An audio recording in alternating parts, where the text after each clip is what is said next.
పరమ తండ్రి మహిమను విడిచిపెట్టి ఎందుకు ఈ భూలోకానికి వచ్చాడంటే ఆ మహిమను నీకు ఇవ్వడానికి.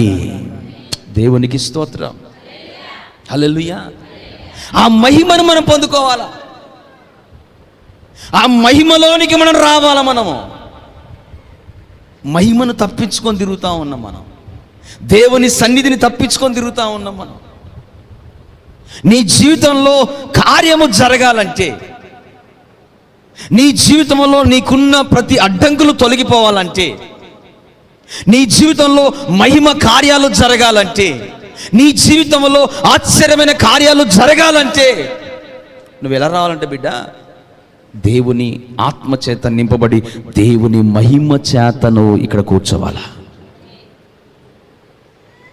ఎప్పుడైతే నువ్వు అలా చేయగలుగుతావో, ఎప్పుడైతే నువ్వు అలా రాగలుగుతావో, నీ బంధకాలన్నీ ఏమైపోతుంది తెలుసా?